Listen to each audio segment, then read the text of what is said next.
प्रभु यीशु मसीह के नाम से सबको जय मसीह की। आज यानी कि 26/6/2025 का वचन को हम देखने जा रहे हैं, जो कि मरकुस रचित सुसमाचार उसका 2 अध्याय 12 वचन। वह उठा और तुरंत खाट उठाकर सबके सामने से निकलकर चला गया। इस पर सब चकित हुए और परमेश्वर की बड़ाई करके कहने लगे, हमने ऐसा कभी नहीं देखा। मेरे प्रियो, परमेश्वर प्रभु यीशु इस संसार में जीते समय जब सेवकाई कर रहे थे, अपने 30 साल की उम्र में सेवकाई शुरू कर दिए थे।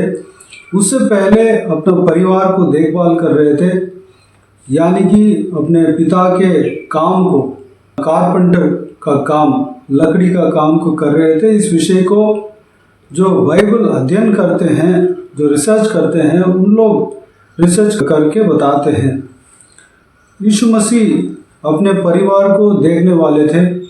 अपना परिवार का एक बड़ा लड़का था। उनके पिता के बारे में प्रभु का वचन में परमेश्वर प्रभु यीशु मसीह का 12 साल उम्र के बाद नहीं बताया गया, वह गुजर गए होंगे। उसके बाद जो है प्रभु यीशु मसीह घर के बड़ा लड़का होने के नाते घर के सारा बोझ उनके ऊपर होगा। उनके भाई बहन भी थे। परमेश्वर का वचन इस बात को अंगीकार करता है। सबको पालन पोषण करना है, इसलिए अपने पिता के काम, जो लकड़ी का काम था, उसको करता रहा और उसके द्वारा अपने माता और अपने भाई बहनों का पालन पोषण किया। मेरे प्रिय, एक बहुत ज़रूरी बात है जो कि हमें समझना चाहिए। हमें एक जिम्मेदारी होना चाहिए हमारा परिवार के प्रति। हमारा परिवार को हमें देखभाल करना चाहिए, हमें चलाना चाहिए।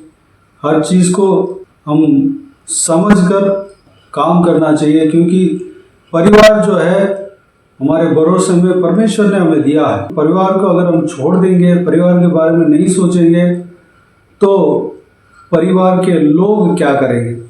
वो भी आपके भरोसे में हैं। परिवार के लोग जो है आपके भरोसे में हैं।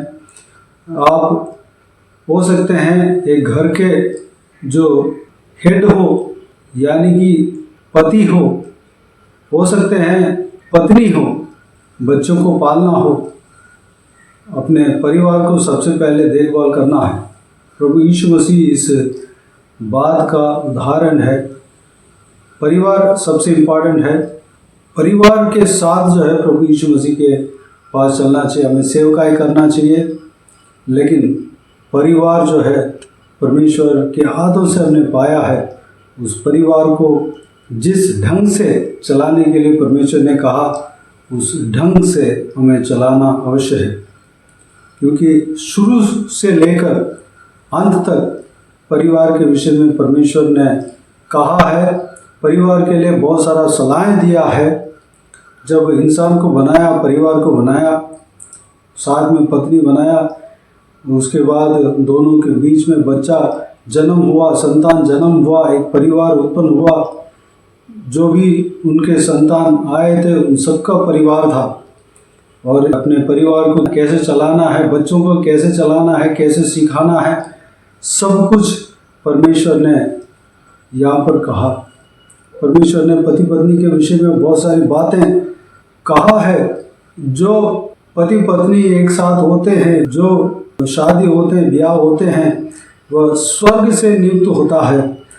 जो परमेश्वर जुड़ता है उसको मनुष्य अलग ना करे।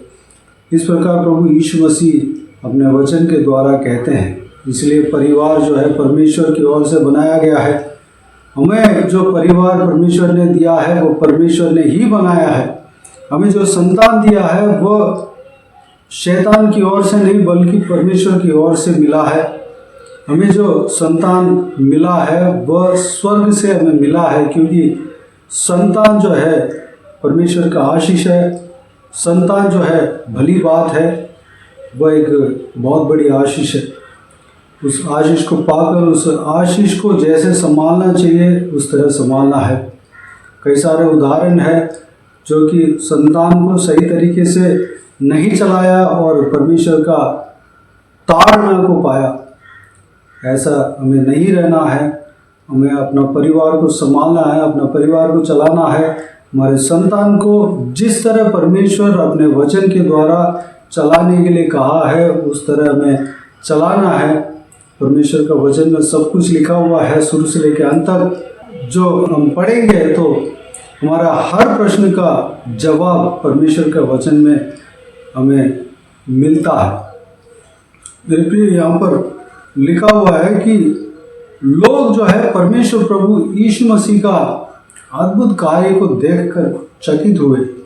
वह इस तरह कहने लगे, हमने ऐसा कभी नहीं देखा।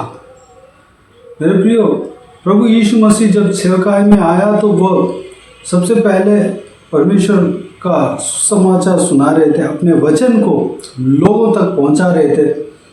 उससे पहले जो है परमेश्वर अपने भविष्यद्वक्ताओं के द्वारा लोगों को संदेश दिया, जो व्यवस्था बताया।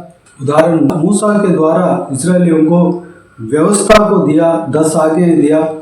लेकिन नया नियम में जो है परमेश्वर स्वयं उतर आया, पुराना नियम में भी उतर आया, लेकिन इजरायली जनों के साथ आमने सामने बातें किया, लेकिन उस आवाज को इजरायली जन सुन नहीं पाए। उतना भयानक आवाज था। जिस तरह बादल घनता है, बादल जो है आवाज करता है, उस तरह परमेश्वर के आवाज था, उससे ज़्यादा भयानक आवाज था। उस आवाज को लोग सुन नहीं पाए, डर गए थे। इसलिए मूसा के द्वारा परमेश्वर ने लोगों को अपने व्यवस्था दिया। लेकिन नया नियम में परमेश्वर स्वयं उतर आया और मनुष्य बनकर उतर आया, लोगों से आमने सामने डायरेक्ट तब भी बात किया, लेकिन इंसान बनकर इंसान की आवाज़ में बात किया। मेरे प्रियो, पुराना नियम और नया नियम का यही फ़र्क है। पुराना नियम में परमेश्वर जैसे बोलते हैं वैसे बोला, लोग जो है उस आवाज़ को सुन नहीं पाए, डर गए। लेकिन लोग परमेश्वर की आवाज़ को सुनना चाहिए, इसलिए परमेश्वर मनुष्य बना, मनुष्य बनकर, इंसान की तरह बनकर, इंसान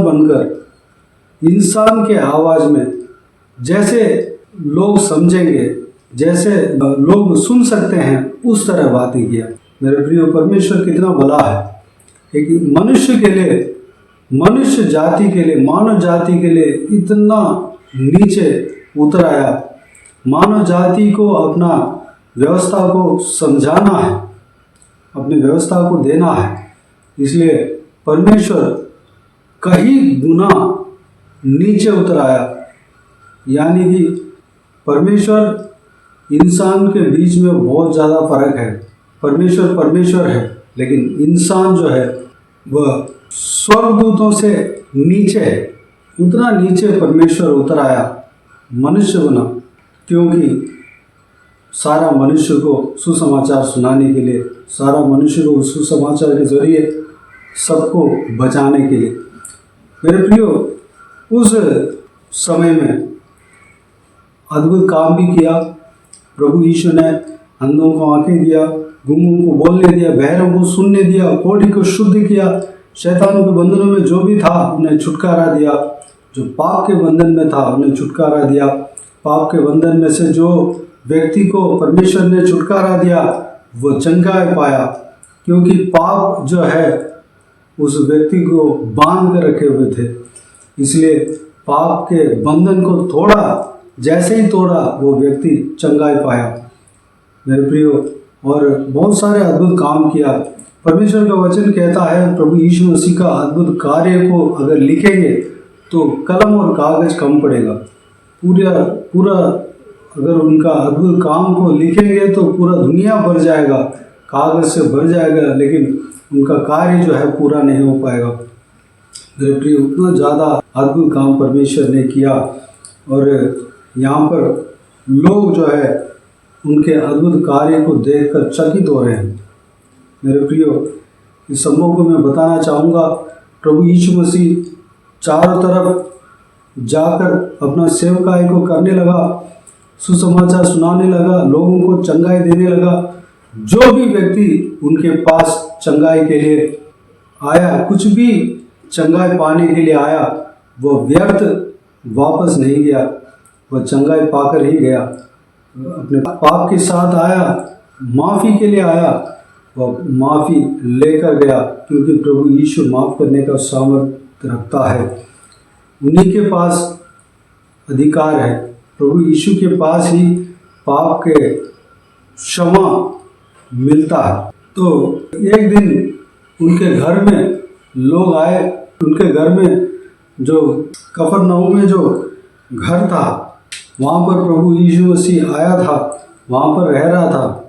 उसको देखकर, उसको सुनकर बहुत लोग वहाँ पर इकट्ठे हो गए, घर पे आ गए, क्योंकि उनके वचन उतना मीठा था, उनके वचन लोगों को जिलाता था, इसलिए लोग उनको खोज कर आ गए।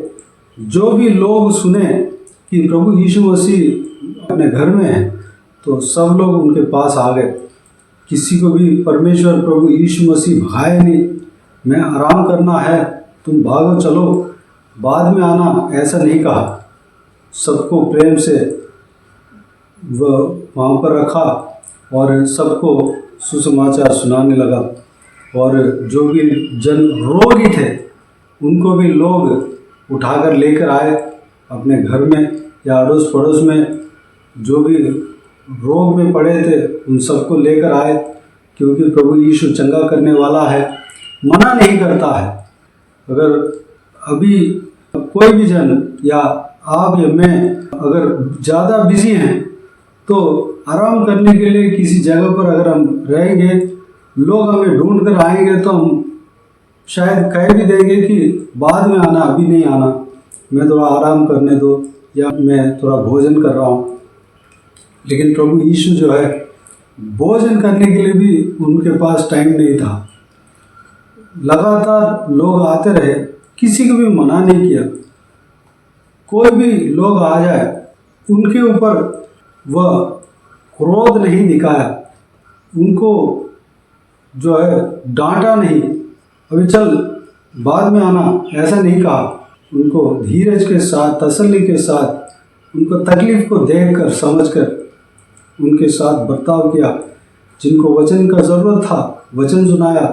जिनको चंगाई का ज़रूरत था, चंगाई किया। जिनको पाप का क्षमा का ज़रूरत था, क्षमा परमेश्वर ने किया। मेरे प्रियो, हमारा परमेश्वर हर समय अवेलेबल है, हर समय मौजूद है। चाहे आप जो भी समय परमेश्वर प्रभु यीशु मसीह के पास घुटने से टेक सकते हैं। प्रभु यीशु आपका प्रार्थना को सुनने के लिए हर समय अपने कान को लगाया हुए हैं। हर समय वह मौजूद है। वह ना तो सोता है, ना तो ऊँघता है, वह हमेशा जागते रहते हैं, हमारे लिए जागते रहते हैं, हमारे प्रार्थना को सुनने के लिए इंतज़ार करते हैं। मेरे प्रियो, इस तरह उनका सेवकाय भी था। आज भी ऐसे ही है, इस धरती में भी ऐसे ही रहा और उनके काम को देखकर चकित हुए। मेरे प्रियो, इस वचन को कल के दिन में हम मनन करेंगे, इसका कंटिन्यूटी कल के दिन में भी हम देखेंगे। जो मेन पॉइंट था उसको हम कल के दिन में देखेंगे। आइए हम प्रार्थना करें। स्वर्गीय पिता, दयालु परमेश्वर, आपको धन्यवाद देता हूँ आज के दिन में जो आपने वचन दिया परमेश्वर, उस वचन के द्वारा आपके जीवन को आपने मनन किया। आपके अंदर जो गुण है कैसा था, वो सब हमने देखा परमेश्वर।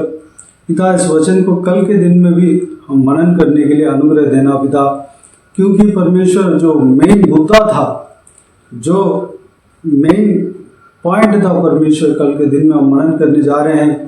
परमेश्वर, आप हमें चलाना पिता। पिताजी, आपने परमेश्वर हर किसी को प्रेम रखा, हर किसी को चाहता था परमेश्वर। कोई भी लोग आपको खोज कर आए, किसी को भी मना नहीं किया, अभी जाओ फिर आना, ऐसा कभी नहीं कहा, बल्कि आप उनका तकलीफ को जानकर, उनका तकलीफ को समझकर आपने कार्य किया परमेश्वर। जो लोग रोग में पड़े थे परमेश्वर, चंगाई के लिए आपके पास आए थे, उनको चंगाई दिया। जो लोग परमेश्वर बंधन में पड़े थे, छुटकारे के लिए आए थे, उनको छुटकारा दिया। जो लोग परमेश्वर पाप का क्षमा के लिए आए थे, उनको क्षमा किया परमेश्वर। क्योंकि आपके अलावा कोई भी कहीं भी पाप क्षमा नहीं मिलेगा, कोई भी क्षमा नहीं कर सकता, कहीं भी पाप क्षमा नहीं होगा परमेश्वर। केवल आप ही उस अधिकार को पाए हैं परमेश्वर, धन्यवाद। क्योंकि आप ही परमेश्वर लोगों के लिए अपने जान को क्रूस पर सौंप दिया, लोगों के लिए अपना लहू को बहाया परमेश्वर, अपने आप को बलिदान दिया परमेश्वर। आपकी तरह परमेश्वर कोई भी इस धरती में या आकाश में या कोई भी कहीं भी परमेश्वर बलिदान नहीं दिया। मनुष्य को उद्धार करने का अधिकार आपके पास है, उद्धार करने का योग्य आप में हो परमेश्वर, धन्यवाद देता हूँ पिता। आपके पीछे चलेंगे तब हम पाप के क्षमा पा सकते हैं और अनंत जीवन में प्रवेश हो सकते हैं परमेश्वर, अनंत जीवन में प्रवेश कर सकते हैं। धन्यवाद देता हूँ पिता, हालेलुया। जिस तरह आपने 30 साल से पहले अपने जिम्मेदारी को निभाया परमेश्वर, अपना परिवार को संभाला परमेश्वर, अपने ऊपर जो बोझ था उसको समझकर आपने काम किया, अपने माता को, अपने भाई बहनों को परमेश्वर आपने संभाला पिता। संसार के इस दुनिया में जीने के लिए पिता जो काम करना चाहिए, मेहनत करना चाहिए, उस काम को आपने किया पिता परमेश्वर। हम भी हमारे जिम्मेदारी जो हमें आपने सौंपा है पिता, उस जिम्मेदारी को हम समझ कर काम करने पाए, अनुग्रह देना परमेश्वर, हमें समझ देना पिता, धन्यवाद पिताजी। आप हालेलुया व्यवस्था को लोगों को पुराने नियम में बताया, लेकिन आपके आवाज़ को लोग सुनने पाए, इसलिए पिता नया नियम में आप स्वयं उतर आया, मनुष्य बना और मनुष्य की तरह बातें किया, तब लोग आपके आवाज़ को सुन पाए परमेश्वर। उतना दीन हुआ, नीचे आया परमेश्वर, धन्यवाद। हमारे लिए परमेश्वर आप इंसान बना, बहुत ज़्यादा परमेश्वर सीढ़ियाँ उतर कर आप मनुष्य बना। पिताजी आप बहुत बड़े हैं परमेश्वर, आप परमेश्वर हालेलुया परमेश्वर हो पिता, राजाओं का राजा हो। आप इंसान बनकर इस धरती में जन्म लिया ताकि आपके आवाज़ को लोग सुन सके परमेश्वर, धन्यवाद। ये सारे बातों को मनन करने के लिए अनुग्रह दिया, धन्यवाद देता हूँ परमेश्वर। हर एक जन इस वीडियो को देख रहे हैं, इस वीडियो को देखने वाले जो भी जन हैं परमेश्वर, हर एक जनों को आशीष देना पिता, सभी को सुरक्षित रखना, संभालना परमेश्वर। आपका प्रेम को, आपके त्याग को समझने पाए, आपके वचन जो कहता है उस वचन के अनुसार चलने पाए, अनुग्रह देना। बाकी सारे बातों को आपके हाथ में सौंपते हैं पिता। जो भी जन बीमार हो उनका आपके हाथों में सौंपते हैं, उन्हें छूना, चंगा करना प्रभु यीशु मसीह के नाम से चंगा होने पाए। अगर किसी को दुख हो, तकलीफ हो, सारा दुख तकलीफ को दूर करना, परेशानी को दूर करना, आंसू को पोंछना, जिनको जो कुछ भी प्रार्थना का विषय हो सारा प्रार्थना का विषय का उत्तर देना। महिलाओं को आपके हाथों में सौंपते हैं, छोटे बच्चों को आपके हाथों में सौंपते हैं, बुजुर्ग व्यक्तियों को आपके हाथों में सौंपते हैं। इस वीडियो को देखने वाले हर एक जनों को आपके हाथों में सौंपते हैं, उनका हालेलुया परिवार को आपके हाथों में सौंपते हैं। हर एक जनों को सुरक्षित रखना, संभालना, बुराई से बचाना, दुष्ट मनुष्य से बचाना, दुष्ट लोगों से बचाना परमेश्वर, धन्यवाद। जो कोई भी जन जहाँ कहीं भी जाते हैं आते हैं, हर एक के संग रहना, सुरक्षित रखना पिता। जो कुछ भी काम करते हैं सारा कामों में सफलता देना, चाहे नौकरी करते हो, पढ़ाई करते हो, बिजनेस करते हो, चाहे घर का काम करते हो, हर एक का काम में आशीष देना, तरक्की देना, उन्नति देना, सुरक्षित रखना पिता, संभालना। हालेलुया एक जनों को हालेलुया चलाना परमेश्वर। जो कोई भी जन जहाँ कहीं भी सफ़र करते हैं परमेश्वर, हर एक का सफ़र को आशीष देना, सुरक्षित रखना, सुरक्षित जाने पाए आने पाए, अनुग्रह देना। बाकी सारे बातों को आपके हाथों में सौंपते हैं। सारा आदर महिमा जलाल आपको मिलते रहे। सारा दुआ प्रार्थना को प्रभु यीशु मसीह के नाम से मांगते हैं, सुन और ग्रहण कर, आमीन आमीन। प्रभु यीशु मसीह के नाम से प्रभु यीशु मसीह का आशीष और अनुग्रह हम सभी के ऊपर बने रहे, आमीन आमीन। मेरे प्रिय इस चैनल को सब्सक्राइब करें और शेयर करें। अगर किसी को भी प्रार्थना का विषय हो तो डिस्क्रिप्शन में दिए हुए नंबर पर कॉल करके प्रार्थना करा सकते हैं। हम आपके लिए प्रार्थना करेंगे। आप अपने व्यक्तिगत प्रार्थना में हमारे लिए प्रार्थना कीजिए। इस सेवकाई के लिए, सेवकाई का उन्नति के लिए, सेवकाई में जुड़े हुए हर एक जन के लिए, हर एक आत्मिक उन्नति के लिए, तरक्की के लिए, आत्मिक आशीष के लिए, संसारिक आशीष के लिए, पारिवारिक आशीष के लिए प्रार्थना करें। प्रभु यीशु आप सबको आशीष दे। इस सेवकाई के द्वारा परमेश्वर आपके जीवन में कार्य किया हो वो भी हमें बता सकते हैं, ताकि हम सब मिलकर परमेश्वर को धन्यवाद दे सके, महिमा कर सके। प्रभु यीशु आप सबको आशीष दे। आमीन आमीन।